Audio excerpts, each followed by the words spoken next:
Баршаңызға сәлем. Бүгін сіздермен жұп-жұмсақ болып шығатын дәмді пирог дайындаймыз. Видеоға лайк басып, тіркелуді ұмытпаңыздар.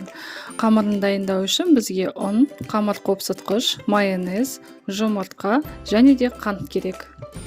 Ыдысымызды алып, ең алдымен жұмыртқамызды саламыз. Оның үстіне 15 ас қасық құмшекер саламыз. Венчиктің көмегімен жақсылап араластырамыз, қанты ерігенше. Араластырып болған соң үстіне майонез саламыз.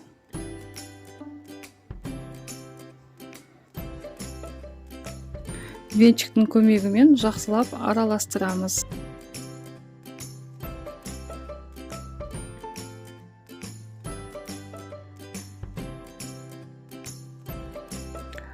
Он 15 ас қасық ұнымызды салып аламыз.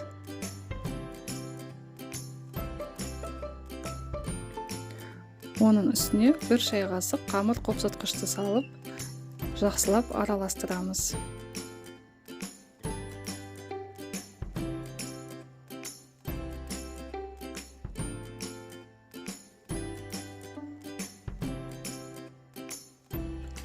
Біркелкі масса болғанға дейін венчиктің көмегімен жақсылап араластырыңыздар.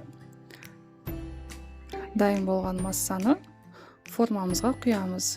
Форманың диаметрі менде 26. Қызып тұрған пеште 180 градуста 30-35 минут пісіріп аласыздар.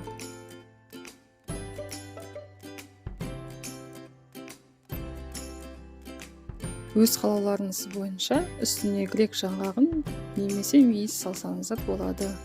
Мен қазір мейіз саламын. Міне пирогымыз өте дәмді әрі жұмсақ болып шықты. Міндетті түрде жасап көріңіздер. Сіздермен болған Ақмарал. Видеоға лайк басып, тіркелуді ұмытпаңыздар.